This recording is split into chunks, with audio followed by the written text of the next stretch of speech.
Hello students, doctor Shivani is here again. और मैंने आपको 4 बेसिक लिंग्विस्टिक स्किल्स कराई थी। कौन कौन सी? Listening, reading, writing and speaking.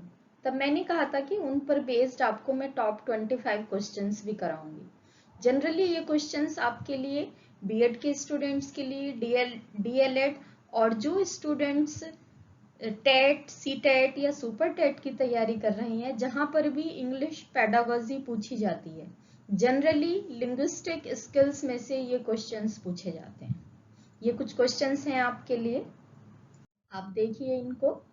मैंने क्वेश्चन फॉर्म में ना करके इनको सेंटेंस फॉर्म में किया है ना। ऑप्शनल जो मल्टीपल एमसीक्यू आते हैं, आप उसमें ऑप्शन अपने आप देख सकते हैं। मैं आपको ये एक एक पॉइंट वाइज आपको समझा भी दूंगी।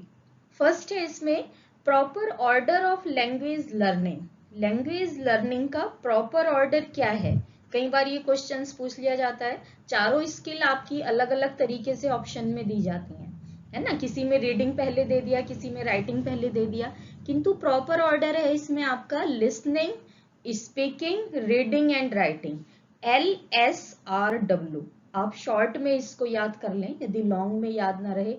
कॉम्पिटिशन्स में भी बहुत पूछा जाता है। सबसे पहले लिसनिंग होती है, फिर बच्चा स्पीक करता है, उसके बाद रीडिंग करना शुरू करता है, और after that writing. Writing comes last.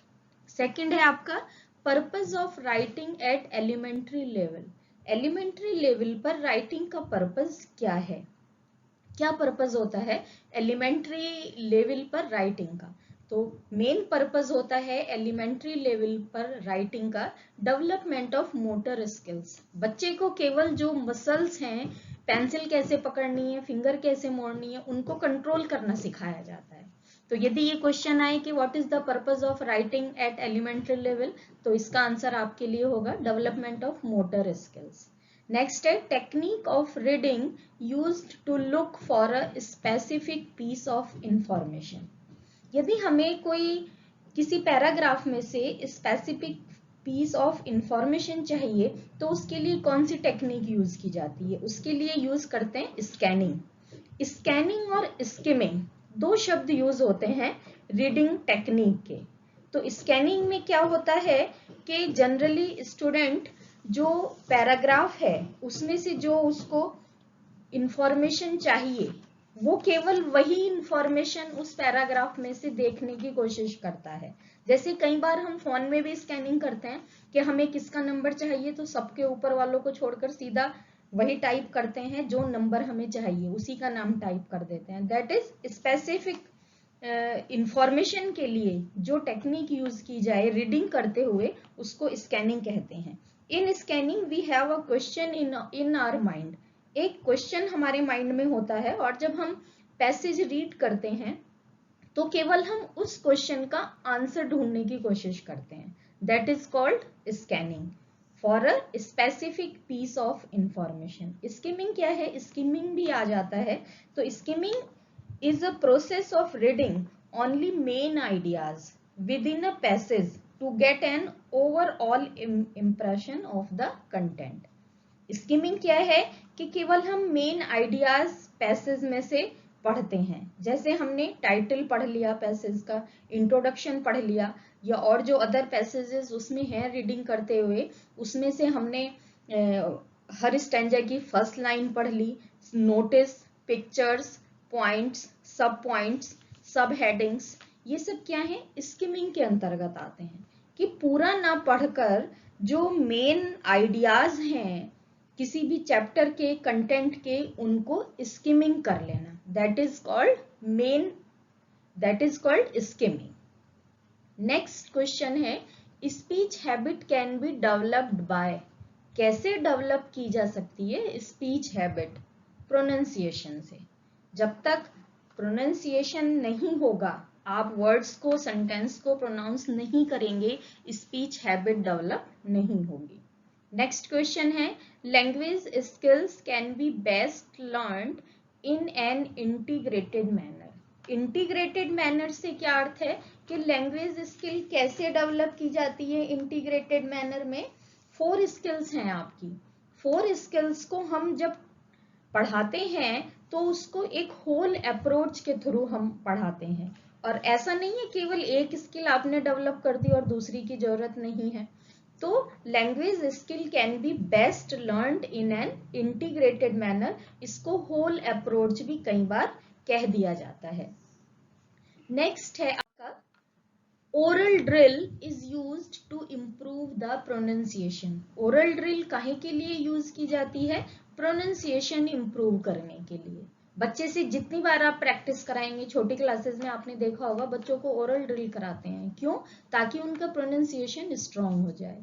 Next है आपका picture comprehension is effective to promote.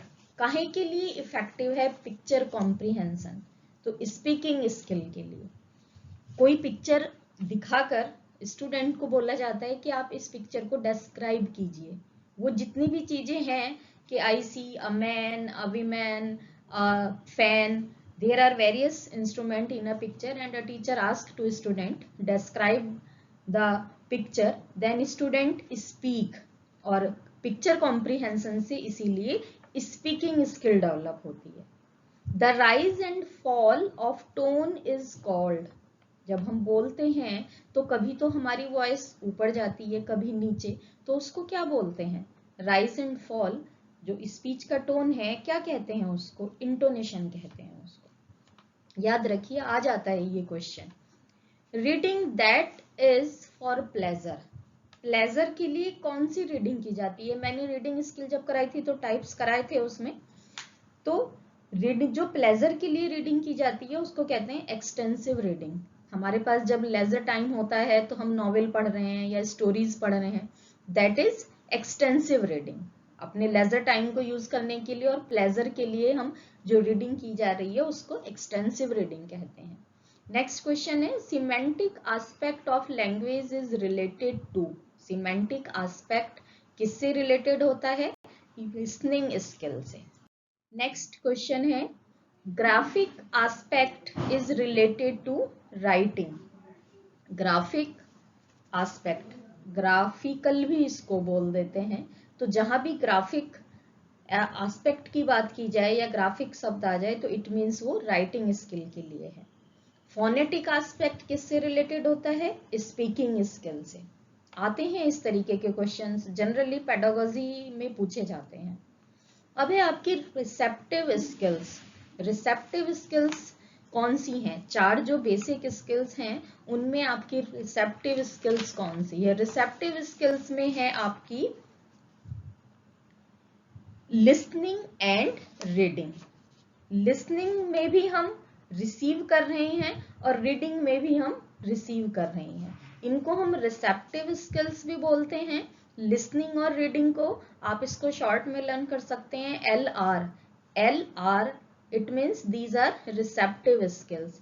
इसको हम स्किल्स ऑफ कॉम्प्रिहेंशन भी बोलते हैं, है ना। हम जब रीडिंग करते हैं तो अंडरस्टैंड करने की कोशिश करते हैं, और इनको हम इनपुट स्किल भी बोलते हैं। लिसनिंग स्किल्स को, नीचे आपका नेक्स्ट क्वेश्चन भी है ये 15 नंबर पर कि इनपुट स्किल्स कौन सी हैं, तो इनपुट स्किल्स हैं आपकी लिसनिंग एंड रीडिंग। इनको स्किल्स ऑफ कॉम्प्रिहेंशन कहते हैं और इनको रिसेप्टिव स्किल कहते हैं। दूसरी है आपकी इसमें प्रोडक्टिव स्किल्स। प्रोडक्टिव स्किल्स कौन सी हैं?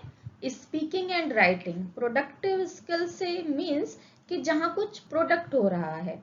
Listening, sorry speaking, productive skills हैं स्पीकिंग एंड राइटिंग। स्पीक में हम बोल रहे हैं, कुछ सामने आ रहा है, ऐसे ही राइटिंग में लिख रहे हैं तो कुछ प्रोडक्ट हो रहा है। तो speaking and writing skill are called productive skill. इनको हम रीइंफोर्स स्किल भी कहते हैं, स्पीकिंग और राइटिंग को। साथ ही साथ इनको आउटपुट स्किल कहते हैं और स्किल फॉर एक्सप्रेशन, क्योंकि इनमें हम एक्सप्रेस कर रहे हैं स्पीकिंग में भी और राइटिंग में भी, तो इनको स्किल ऑफ एक्सप्रेशन भी कहते हैं। जरूरी इन इस पे receptive skill, productive skill, input skill, skill of comprehension, reinforced skill, skill of expression, कहीं ना कहीं से आपको क्वेश्चंस इसमें जरूर मिलता है। किसी भी पेडागोजी जहां पूछी जा रही है इंग्लिश की, उससे रिलेटेड आपको इसमें से जरूर मिलता है। नेक्स्ट क्वेश्चन है आपका 16 number, training that requires ear training. कौन सी ट्रेनिंग ऐसी है जिसमें ईयर ट्रेनिंग भी रिक्वायर है? तो वो कौन सी है? Speech training. नेक्स्ट क्वेश्चन है आपका question number 17, skill of expression. अभी पीछे मैंने बताया था कि स्पीकिंग एंड राइटिंग को रिसेप्टिव स्किल, प्रोडक्टिव स्किल भी कहते हैं, रीइंफोर्समेंट स्किल भी कहते हैं, आउटपुट स्किल भी कहते हैं और स्किल ऑफ एक्सप्रेशन भी कहते हैं। नेक्स्ट है speech sounds can be classified into 2 parts. कौन कौन से? वॉवेल्स एंड कॉन्सोनेंट्स, क्योंकि जितना भी बोला जाता है वो वॉवेल और कॉन्सोनेंट्स से सारी साउंड्स निकलती हैं। नेक्स्ट है silent reading is reading with. Silent reading कराई जाती है, मैंने आपको रीडिंग के टाइप बताए थे, उसमें आपको एक साइलेंट रीडिंग भी बताई थी। तो साइलेंट रीडिंग क्यों कराई जाती है और बच्चा कब करना शुरू करता है? जब वो किसी चीज को कॉम्प्रिहेंस करने लगे। छोटे बच्चों को साइलेंट रीडिंग करने के लिए नहीं देते क्लास में, बड़ी क्लासेस में साइलेंट रीडिंग कराई जाती है जिससे जो भी वो कंटेंट को रीड कर रहा है उसको कॉम्प्रिहेंड कर सके, उसको समझ सके। नेक्स्ट है FG French method is used to teach. FG French method writing method है और काहे के लिए यूज होता है? बेसिक मूवमेंट्स के लिए। FG फ्रेंच ने, मैंने आपको बताया था ये, FG फ्रेंच ने अलग अलग मूवमेंट्स बताए हैं, स्ट्रोक्स, आपके वर्टिकल, हॉरिजेंटल, ये सब करके उन्होंने डिफरेंट मूवमेंट्स, बेसिक मूवमेंट्स बताए हैं जिनके थ्रू हम स्टूडेंट को राइटिंग सिखा सकते हैं कि स्मॉल लेटर कैसे बनना है, circle, half circle, straight line. तो ये सब करके बच्चा राइटिंग सीख लेता है, अल्फाबेट्स बनाना। तो FG फ्रेंच का शब्द राइटिंग स्किल के लिए यूज होता है। नेक्स्ट है पैसिव और receptive vocabulary. Words that the learner can recognize but does not use. Passive vocabulary उसको बोलते हैं कि उसको वो रिकॉग्नाइज तो करता है किंतु यूज में नहीं होती है। नेक्स्ट है आपका 22 नंबर, एक्टिव और प्रोडक्टिव वोकैबुलरी। आपने सुना होगा एक्टिव वोकैबुलरी, पैसिव वोकैबुलरी। तो एक्टिव वोकैबुलरी क्या होती है? Words which we use for daily conversation, है ना। एक्टिव वोकैबुलरी उसको बोलते हैं जो जनरली यूज होती रहती है, पैसिव वोकैबुलरी बोलते हैं कि जो जनरली यूज नहीं होती। Reading used for detailed study, ये रीडिंग का ही टाइप है। किसी भी कंटेंट की हमें डिटेल स्टडी करनी है तो कौन सी रीडिंग यूज की जाती है? Intensive reading. Method used for teaching reading, teaching reading के लिए जो मेथड, जो स्टोरी मेथड है वो टीचिंग रीडिंग के लिए यूज किया जाता है, क्योंकि हम रीडिंग करते हुए स्टोरी रीड करते हैं, नॉवेल रीड करते हैं, तो ये क्या है? रीडिंग के मेथड है। लास्ट क्वेश्चन है आपका skills that can be learned in an integrated manner. कौन से स्किल्स को हम इंटीग्रेटेड मैनर के थ्रू सीखते हैं? पीछे भी मैंने बताया था कि 4 बेसिक लिंग्विस्टिक स्किल्स को, लैंग्वेज स्किल्स को बेस्ट वे है सिखाने का इंटीग्रेटेड मैनर, और इसको होल अप्रोच भी बोल देते हैं। Thank you students. यदि वीडियो पसंद आई और आप चाहते हैं कि ऐसी ही जो पेडागोजी से रिलेटेड वीडियोस हैं कि और मैं आपके लिए लाऊं, तो प्लीज चैनल को सब्सक्राइब करें, क्योंकि एक मोटिवेशन मिलता है यदि आप लाइक करते हैं, शेयर करते हैं, नीचे कमेंट करते हैं, तो टीचर को भी एक मोटिवेशन मिलता है। तो प्लीज चैनल को सब्सक्राइब करें, वीडियो को लाइक करें, शेयर करें, ताकि और स्टूडेंट्स भी इसका लाभ उठा सकें। धन्यवाद।